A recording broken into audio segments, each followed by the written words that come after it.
Tem alguém que não achou? Pode ser misericórdia. Silêncio de esquerda, né? Os irmãos que nos acompanham, tá? Lendo Jeremias, capítulo número 18, do versículo de número 1 até o versículo de número 6, que diz assim a palavra do Senhor. A palavra do Senhor que veio a Jeremias dizendo: levanta-te e desce à casa do oleiro, e lá te farei ouvir as minhas palavras. E desci à casa do oleiro, e eis que ele estava fazendo a sua obra sobre as rodas. Como o vaso que ele fazia de barro se quebrou na sua mão, tornou a fazer dele outro vaso, conforme o que percebeu estar bem aos seus olhos assim fazer. Então veio a minha palavra do Senhor, dizendo: não poderei eu fazer... Repetir o versículo 6, o 5, perdão. Então veio a minha palavra do Senhor, dizendo: não poderei eu fazer de vós como fez este oleiro à casa de Israel. Diz o Senhor: eis que com o barro na mão do oleiro, assim sois vós na minha mão, ó casa de Israel. Amém? Os irmãos podem se aceitar. Hoje nosso filho mais novo, o Nicolas, não veio, por conta do tempo frio. Ele também não está muito bem de saúde, mas o Pedro do Porto veio. Já se misturou com os músicos ali, foi o baterista da obra do Senhor. A Bíblia nos diz, irmãos, que Deus ele chama esse homem por nome de Jeremias, e quando assim ele é chamado por Deus, a Bíblia nos diz que ele não era um homem em idade avançada, muito pelo contrário. Há quem diga que ele tinha aproximadamente 11 a 12 anos de idade, ele se considerava inclusive uma criança. E a Bíblia diz que Deus, quando chama ele, no capítulo de número 1, do versículo 4 ao 8, ele diz a Deus: como é que eu posso ser, ou como é que eu posso falar, se eu sou ainda uma criança? A Bíblia diz, no capítulo de número 1, versículo 48, que a palavra do Senhor foi a ele dizendo: olha, antes que eu te formasse no ventre materno, eu te conheci. E antes que saísse da madre, te consagrei. Eu te constituí por profeta às nações. Então ele diz: ah, Senhor, eis que eu não sei falar, eu não passo de uma criança. E Deus continua falando com ele, dizendo: não digas não passas de uma criança, porque a tudo quanto eu te enviar, irás, e tudo quanto eu te mandar falar, falarás. Não tema diante deles, porque eu sou contigo para te livrar, diz o Senhor dos Exércitos. Ele não se considerava alguém, ou ele não se considerava ainda uma pessoa que poderia ser usado por Deus. Esse mesmo sentimento teve um homem na Bíblia que teve, Moisés.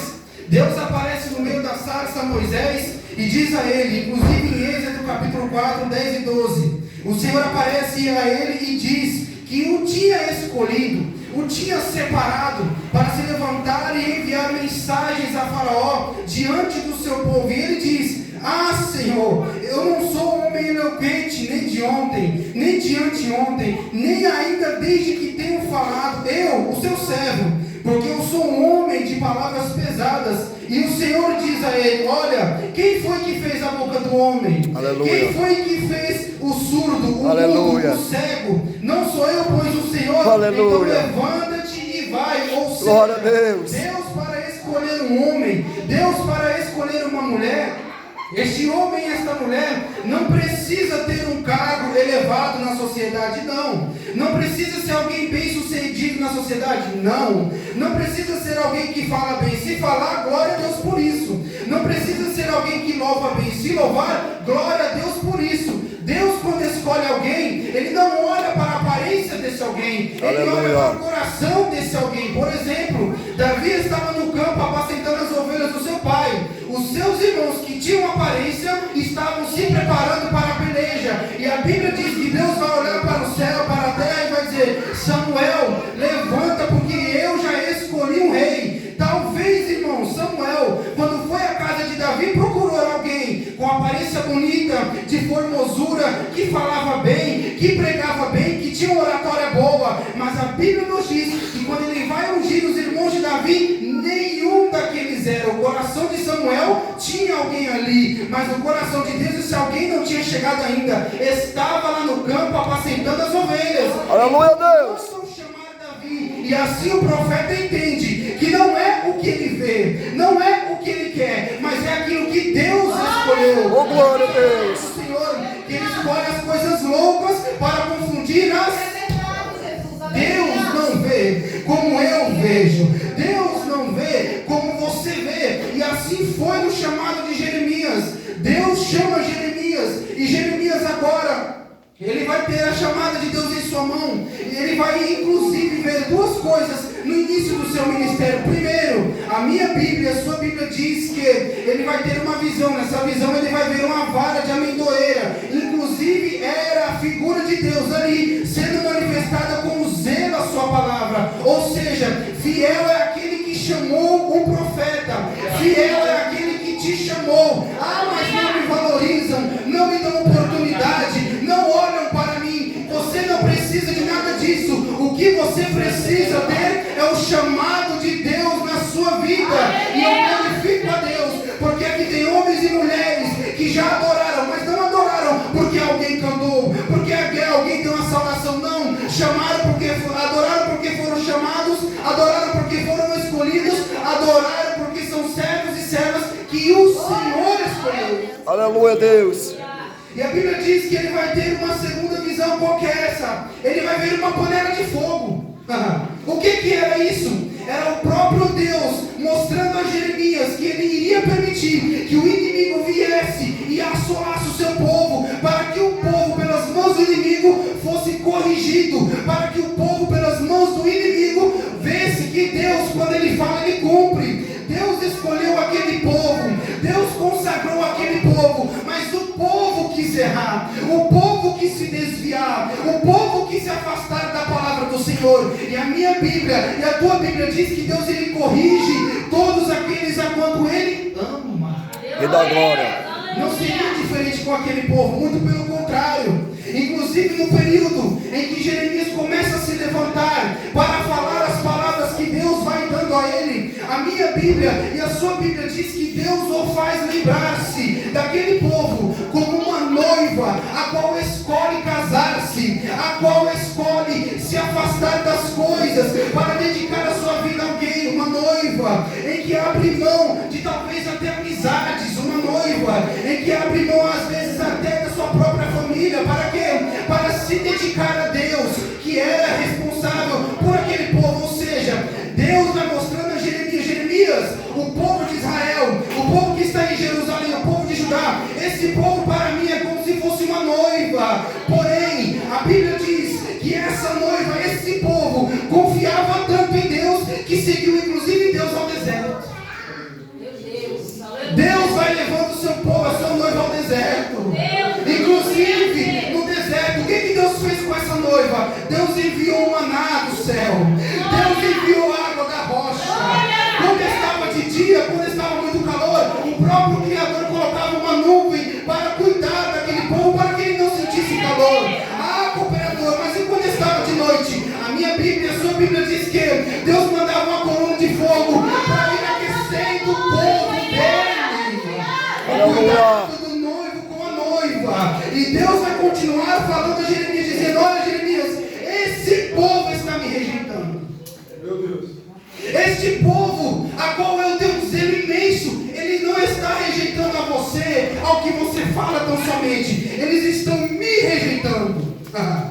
E este mesmo povo, esta mesma noiva, inclusive no livro de Jeremias, a Bíblia diz que Deus vai falando a Jeremias e vai colocar este povo em comparação com uma prostituta que faz o quê? Que senta na beira do caminho e espera alguém para deitar-se, para se satisfazer. Ou seja, o povo de Deus, na linguagem aqui do livro de Jeremias, estava se prostituindo com povos estranhos, estavam se deitando com povos estranhos. Já não era mais aquela noiva consagrada, separada, dedicada a Deus. Não, era um povo que decidiu se misturar, era um povo que decidiu se contaminar. E o que eu acho incrível é que, enquanto Jeremias está falando, tem inclusive pessoas que estão fazendo o quê? Tentando tramar a morte de Jeremias, porque não aceitam a sua mensagem. Uma coisa é eu falar, outra coisa é Deus falar. Uma coisa é eu abrir a boca para profetizar, outra coisa é Deus mandar eu abrir a boca para profetizar. Jeremias, ele não estava falando aquilo que vinha do seu coração, não. Ele só estava transmitindo a mensagem. O céu falava com ele, ele passava ao povo. povo. O céu falava com ele, ele passava ao povo, mas o povo não quis ouvir. Aleluia. Há comentaristas que dizem que enquanto Jeremias falava ao povo, o povo colocava as mãos nos seus ouvidos e diziam: não queremos ouvir. Meu Deus. O próprio Deus falando com o povo e o povo tapando os seus ouvidos e dizendo: eu não quero ouvir Deus. Meu Deus. O profeta se levantando para falar com o povo e o povo não queria ouvir Deus. Santo Deus. Mas o que é que me faz não querer ouvir Deus? É o meu pecado. Porque eu sei que se eu estou pecando, se eu estou falhando, eu não estou dizendo aqui que todos aqui vão andar santos para sempre. Não, porque somos homens sujeitos a tropeçar, sim. Mas é a graça que nos coloca de pé, nos cobre, nos levanta e não nos deixa pelo caminho. Diferente daquele povo. Deus, inclusive, sabe o que fez? Instituiu atalaias no meio do povo. Atalaias que ficavam nas muralhas dos montes, olhando para ver se via o perigo. Por exemplo, se o inimigo se levantasse e viesse ao encontro, o que os atalaias faziam? Eles tocavam as buzinas e o povo entendia que o perigo estava chegando. Mas mesmo Deus colocando atalaia, sabe o que o povo disse? Não queremos ouvir os atalaias. É como se alguém levantasse, ou como se Deus levantasse alguém para dizer: Silas, está vindo mal sobre a tua vida. E o Silas colocasse a mão no ouvido e dissesse: eu não quero ouvir Deus. Meu Deus. Santo Deus. Mas Deus é tão misericordioso que mesmo nessa situação Ele continua sendo fiel a quem? Ao profeta. Tanto que chega uma hora, irmãos, que o profeta ele também vai se entristecer. Sabe por quê? Porque os sacerdotes daquele tempo já não estavam mais oferecendo sacrifícios a Deus. E quem eram os sacerdotes? Eram aqueles homens mediadores no templo entre Deus e o povo, ou o povo e Deus. Os sacerdotes ofereciam sacrifícios, inclusive ainda se perguntavam: onde é que está Deus? Santo Deus. A minha Bíblia e a sua Bíblia diz que os povos se levantavam, os homens se levantavam, pegavam os seus filhos e sacrificavam. Santo Deus. Aí eu lhe digo: um Deus soberano, um Deus poderoso, um Deus a qual não deixa nada pela metade, muito pelo contrário, ele começa, ele vai no meio e ele finaliza. Imagina Deus olhando dos altos céus a situação do povo. Santo Deus. E a minha Bíblia, a sua Bíblia diz que Jeremias ainda vai interceder pelo povo. Santo Deus. Jeremias está sendo usado para avisar o povo que eles não estavam andando em conformidade com o que Deus falou. Jeremias, ele é usado por Deus para falar ao povo que o cativeiro viria se o povo não se arrependesse. E o mesmo Jeremias agora vai orar pelo povo. Santo Deus. É o sentimento de um profeta vendo que mesmo as pessoas ao seu redor, mesmo naqueles dias, o povo pecando, falhando, se afastando de Deus, ele ainda acreditava na esperança que o povo poderia mudar. Aleluia. Inclusive há quem diz que ele foi um dos profetas, que mais chorou no seu ministério. Mas o povo não dava ouvido. O povo tinha Jeremias como louco. O povo não acreditava nas palavras de Jeremias. E Jeremias está lá: se arrependam, voltem-se para o seu Deus. E o povo com as mãos no ouvido não queria ouvir o profeta. Santo Deus. Mas o Deus falou com ele, dizendo: olha, eu sou contigo. Podem se levantar para fazer mal, mas eu sou contigo e vou te proteger. Ou seja, a mensagem que eu vou te dar, ninguém vai querer aceitar. E ninguém querendo aceitar, vão se levantar contra você. Mas maior é aquele que está com você. Maior é aquele que te chamou. Maior é aquele que te escolheu. Maior é aquele que leva-te na palma da mão dele. Se fosse nos dias de hoje, você acha que Jeremias teria seguidor no Instagram? Não teria, não. Santo Você acha Deus. que Jeremias teria curtida nas suas ministrações? Não teria. Mas Deus não chamou Jeremias para ser aceito. Deus chamou Jeremias para ser porta-voz de Deus. Grande Deus. Significa que se Deus te escolheu para ser porta-voz, talvez você não seja aceito por muitos. Isso significa se Deus te levantou e te deu uma mensagem para entregar, você não precisa se preocupar em ser aceito. Você precisa se preocupar em entregar tudo que Deus... Glória a Deus. Jeremias agora começa a sentir-se. Inclusive ele diz, se declara como alguém que está de luto pelo povo. Grande Deus. Inclusive ele diz que o seu coração agora está amargurado, está triste, está contrito, porque ele está vendo que o povo não está dando ouvido à voz dele. Mas Deus vai falar com ele. Deus vai dar uma injeção de ânimo em Jeremias. É como se Deus dissesse: olha, você não precisa se preocupar, Jeremias. O povo não está rejeitando você, o povo está rejeitando a mim. O povo não está rejeitando as suas palavras, o povo está rejeitando as minhas palavras. Santo Deus. Inclusive, Deus ainda fala para ele: olha, mesmo que Moisés, preste atenção, ou Samuel clamasse por esse povo, eu não iria retardar a minha ira. Muito pelo contrário, o pecado do povo já está aqui. Santo Deus. Sabe o que o povo fazia? O povo pecava. E quando era no sábado, pegava algo para sacrificar a Deus e ia até o templo, como se nada tivesse acontecido. Ó, Santo Deus. eu trouxe meu sacrifício aqui, ó. Oferece a Deus pelos meus pecados. E voltar a fazer a mesma coisa. Santo E Deus do alto do céu olhando. Eita Deus. Grande Deus. Então eu entendo que o fato de eu estar aqui no templo não me isenta da ira de Deus por conta dos meus pecados. Muito pelo contrário. Grande Deus. Então eu entendo que eu posso fazer vários sacrifícios a Deus. Se eu não me arrepender, é em vão. Grande Deus. Deus está falando com alguém aqui. O fato de você estar aqui não significa que o teu pecado não vai ter uma consequência. Aleluia. O fato de você estar aqui não significa que por vários sacrifícios teus eu vou me esquecer do teu pecado, não. Mas o fato de você vir aqui e reconhecer que é pecador, e reconhecer que precisa de Deus, e reconhecer que não consegue sozinho, glória a Deus, as mãos do Senhor se estenderão sobre você, a misericórdia se estenderá sobre você. Graças a Deus. Obrigado, Jesus. Aleluia. Deus, Ele não deixa nada passar desapercebido. Inclusive a minha Bíblia, a sua Bíblia diz que os olhos do Senhor são como chamas de fogo, ou seja, Ele contempla tudo. Grande Deus. O povo não queria ouvir Deus. Santo Deus. Jeremias agora ele é levado por Deus a falar essa mensagem aos povos. E os povos não queriam. Jeremias começava a abrir a boca, o povo tampava os ouvidos e dizia: olha, ninguém quer te ouvir, Jeremias. Em outras palavras, cala-te, aquieta-te, ninguém quer saber desse teu Deus.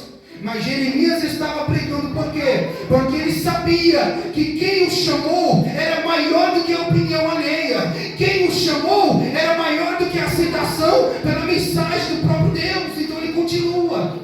Santo Deus. E agora Jeremias está onde? Recebendo mais uma vez a palavra do Senhor. E a palavra do Senhor a ele é: olha, levanta-te, desce até a casa do oleiro, porque lá te farei saber as minhas palavras.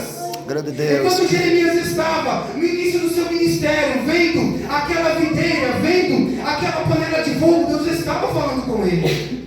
E agora, uma vez mais, Deus vai falar com Jeremias e vai dizer: olha, preste atenção no que o oleiro está fazendo lá, vai lá dar uma olhada lá. E a minha Bíblia, a sua Bíblia diz que Jeremias desce à casa do oleiro, e quando ele se depara, ele vai ver que o oleiro está fazendo o quê? Trabalhando.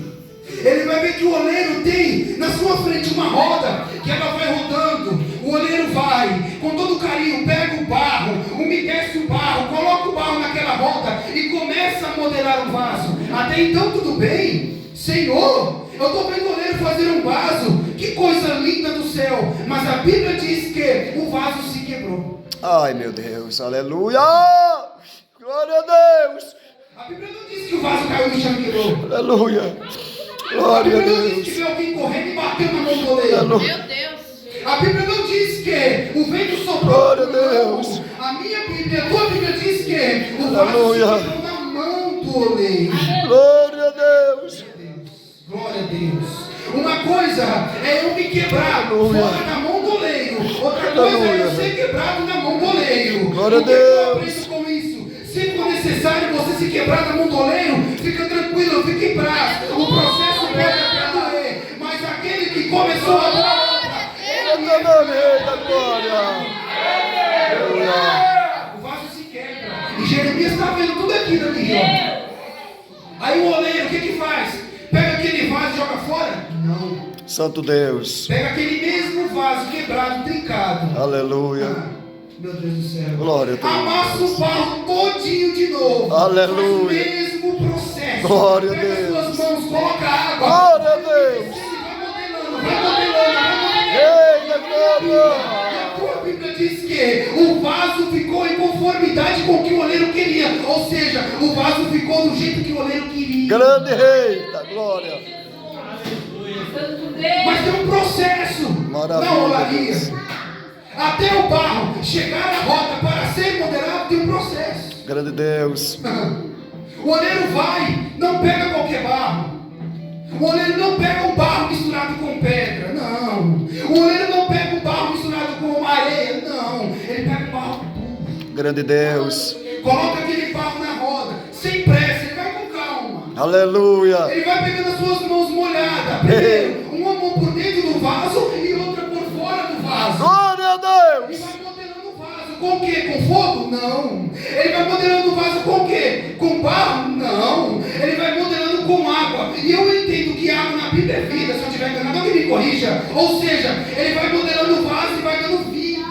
Vida por fora, molhando por fora. Vida por dentro, molhando por dentro. Glória a Deus. Rei da glória. Do vaso. Porque ele sabe que se o vaso se quebrar, ele vai, faz tudo de novo, dá vida de novo, levanta de novo, restaura de novo. Ai, Deus. Meu Deus, Rei da glória. Glória a Deus. Santo é o Senhor, Rei da glória. Quem já teve vaso de barro que sabe que quando ele quebra, a primeira coisa, alguém tenta remendar, outros joga fora e compra outro. Santo Deus. Sabe o que Deus está falando para Jeremias? Jeremias, o povo está quebrado. Mas por que o oleiro modela por dentro? Ele vai dando forma. Com a mão que está por dentro, ele vai umedecendo e dando forma. E com a mão que está por fora, ele vai dando equilíbrio. Porque aquela roda ela está girando. Se o vaso vai girando torto, ele quebra, ele cai, ele tomba. Então Deus ele vai cuidando por fora e por dentro. Ele vai trabalhando por fora e por dentro, por fora e por dentro. Por quê? Ele não faz um barro só para ter vida do lado de fora. Não. Se o oleiro trabalhando naquele vaso, com as suas mãos úmidas, modelasse só o lado de fora e deixasse o lado de dentro para lá, quem olhar ia falar, nossa, que vaso bonito, deixa eu dar uma olhada. Mas quando emborcasse o vaso, ia falar, meu Deus, que vaso feio por dentro. E se modelasse só por dentro e não deixasse ser modelado por fora, a primeira pessoa que olhasse ia dizer, aquilo ali não é um vaso não. Aquilo ali é um pedaço de vaso, de barro duro. Mas Deus ele é tão lindo que assim foi com aquele paralítico que levaram até Jesus. A Bíblia diz que pegaram o homem, levaram até Jesus, porém, quando chegou na porta do templo não tinha como entrar. O templo estava lotado, a casa estava cheia. Aqueles amigos do paralítico poderiam fazer, sabe o quê? Pegar ele e dizer, olha, o culto de domingo está cheio, a gente volta amanhã na segunda-feira. Mas não fizeram isso. Muito pelo contrário, olha, se chegamos até aqui e não conseguimos entrar, vamos dar um jeito, porque é Jesus que está na casa. Descobrem o telhado, desce aquele paralítico até Jesus, e Jesus para a ministração e começa a ficar olhando para cima e vendo, meu Deus do céu, de onde saiu essa ideia? E o paralítico está descendo. Aleluia. Colocam ele frente a Jesus. E Jesus vai olhar para aquele paralítico e vai dizer, olha, perdoados são os seus pecados. Olha o gondoleiro trabalhando por dentro do vaso. Você não pegou não, vou repetir. Perdoados são os teus pecados. Ou seja, primeiro eu curo você aqui dentro, depois eu vou trabalhando do lado de fora. Primeiro eu curo a tua alma, primeiro eu fecho essas feridas, depois eu trabalho do lado de fora. Aí alguém, pastor, vai se levantar e vai dizer, Jesus, o Senhor, perdoa o pecado, é só Deus que faz isso. E Jesus conhecia o pensamento dos homens. Aí lá vai o goleiro agora, trabalhar pelo lado de fora. Ei, o que é mais fácil dizer para você? Perdoados são os teus pecados, ou levanta e anda, para que saibais que o Filho do Homem tem poder no céu e na terra. Toma tua cama e levanta e vai. O oleiro está aqui. O oleiro está aqui. Aleluia. Você pode não ter percebido. Talvez você tenha esse vaso lindo e cheiroso, 1 ano de igreja, 2 anos de igreja, mas tem talvez alguma coisa aí dentro que o oleiro precisa remover. Tem alguma coisa dentro do teu vaso que o oleiro precisa tirar. Porque a minha Bíblia e a sua Bíblia nos faz entender que o oleiro, sendo o oleiro, o que ele vai colocar no vaso? Talvez água. Para os pentecostais, azeite, né? O oleiro vai encher teu vaso. Mas me responda uma coisa, meus irmãos: como é que o oleiro vai colocar algo de precioso dentro do vaso, que é a tua vida, sendo que o vaso não está limpo, sendo que o vaso está trincado, sendo que o vaso está rachado? Não. Primeiro, o oleiro vai consertar o vaso, vai ajustar o vaso, vai modelar o vaso, para depois fazer o quê? Encher da presença, encher da graça, encher da glória a Deus. Tem vasos aqui que estão trincados. E sabe como é que a gente percebe quando o vaso está trincado? Não é quando ele está na nossa frente. Às vezes a gente olha para o vaso está bonito. Quer saber se o vaso está trincado?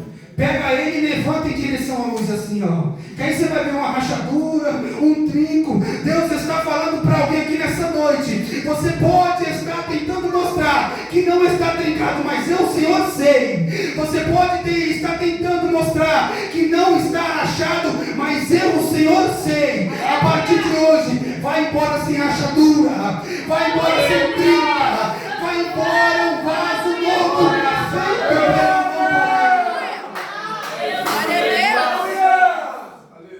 Eu não sei como você chegou aqui. Mas você está falando que eu sou um vaso? Tô. Você está falando que eu estou trincado? Não sei, aí é você que sabe. Mas uma coisa eu sei: o oleiro chegou na olaria antes de mim e de você, para ver você, vaso bonitinho, para ver você, vaso bonitinho, chegar até o santuário. E ele olha para você e diz: ei, está quebrado, mas eu não abro mão. Está trincado, mas eu não abandono. Está rachado, mas eu não deixo para trás. Eu faço um vaso novo. Eu quebro, eu remodelo, mas eu faço um vaso novo. O mundo já te condenou várias vezes. O mundo, inclusive, deixa eu lhe dizer, não te aceita. Mas o mundo está olhando para o teu vaso. Estou na faculdade, o mundo está olhando para o teu vaso. Estou no trabalho, o mundo está olhando para o teu vaso. O quê? A tua vida. O vaso quebrou na mão certa.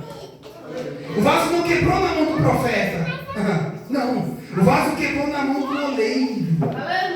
E a mensagem para Jeremias foi: olha, será que eu também não posso fazer como fez esse oleiro com o meu povo? Será que eu também não posso restaurar o meu povo? Será que eu também não posso dar forma, dar vida, dar equilíbrio ao meu povo? É claro que eu posso. Talvez você olhe para mim e diz: o que esse homem está falando? Então eu vou ter que clarear. Talvez a tua vida está de cabeça para baixo. Talvez a tua vida tenha algumas rachaduras que incomodam. Talvez a tua vida em alguma área seja quebrado.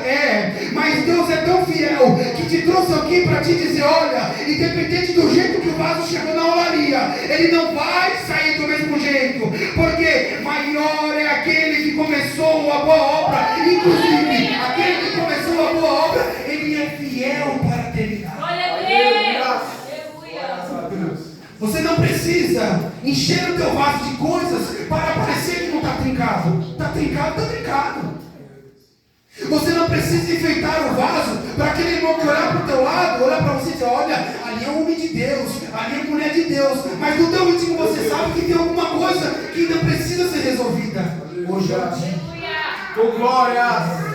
Deus te trouxe aqui hoje e está falando para você: ainda tem coisas na sua vida que precisam ser ajustadas, precisam ser resolvidas. E o dia é hoje, não é amanhã, não é semana que vem. A oportunidade é hoje, é agora. Jesus, aleluia! Louvado seja o teu nome, Pai. Irmãos, fala a verdade: tem rachaduras? que a gente acha que é o fim, né? Às vezes o vaso se quebra de um jeito que a gente fala, meu Deus, agora já era. E Deus dos altos céus olhando para mim e para você dizendo, olha, o que você fala que já era, que é o fim, para mim é o começo. Você está colocando ponto, mas Deus está colocando vírgula. Deus, Ele não chamou eu e chamou você para andar como um vaso quebrado, para andar como um vaso que não tem valor.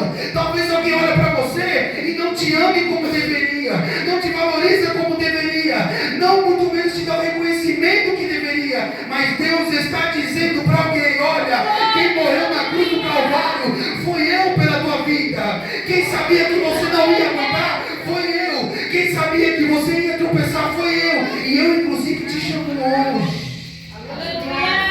Deixa eu trabalhar na tua vida, deixa eu trabalhar no teu vaso, deixa eu trabalhar na tua família, deixa eu trabalhar na tua saúde, no teu trabalho, deixa eu trabalhar. O fato de você vir, ouvir a palavra de Deus e adorar, já diz uma coisa, eu fico feliz. O vaso foi até a olaria. Aleluia! Aquele povo, irmãos, estava numa situação tão triste, tão deplorável, tão miserável, mas o mesmo Deus trouxe a Jeremias o sentimento de esperança. Seria como se Deus dissesse a Jeremias, Jeremias, se o povo se arrepender, se converter dos seus maus caminhos, eu posso restaurar o povo. Eu posso fazer com que as nações ímpias olhem para esse povo e temam, assim como foi outrora. Quando o povo está saindo do deserto e começa a ir em direção a algumas terras, quem ouvia a fama de Israel falava, olha, vê um povo terrível aí, um povo que por onde passa a terra é dele, um povo que por onde passa o Deus abençoa ele. Só que esse mesmo povo, nesse texto, nesse livro, não tinha mais essa glória. Talvez aconteceu isso com você. Em algum momento alguém já olhou para você e disse, olha, eu quero ser como você, Silas. Eu quero ser como você, cooperador Gênison. Mas hoje talvez alguém olhe para você e diz, olha, eu não quero mais ser como ele. Ei, as trincas do teu vaso, Deus pode resolver. As rachaduras do teu vaso, Deus pode resolver. O vaso pode estar quebrado como for, mas só pelo fato de ser barro, o oleiro vai lá, amassa a molda da vida e faz um vaso novo. O convite está feito. Vem para as mãos do Senhor, vem. Eu pequei, eu errei, eu falei. Deus não está perguntando isso. Ele está perguntando para você, teu coração contrito ainda aí dentro? Teu coração quebrantado ainda aí dentro? Se tiver, vem que a obra quem faz é Ele. Não foi Jeremias que foi lá e refez o vaso. Foi o oleiro. Não sou eu que vou fazer o teu vaso novo. Não é o pastor que vai fazer o vaso novo na tua vida, não. É o oleiro. E a porta, inclusive, se você não percebeu, ainda está aberta. O convite é hoje, não é amanhã. Vem hoje. Deixa Deus trabalhar na tua vida hoje. Deixa Deus trabalhar na tua família hoje. Ele não abre mão de você. Assim como um barro, assim como um vaso, somos nós na mão do oleiro. Recebam essa palavra em nome de Jesus. E pense, tem alguma coisa que precisa mudar? O dia é hoje, a hora é agora. O oleiro está te chamando. Que Deus em Cristo abençoe os irmãos em nome de Jesus.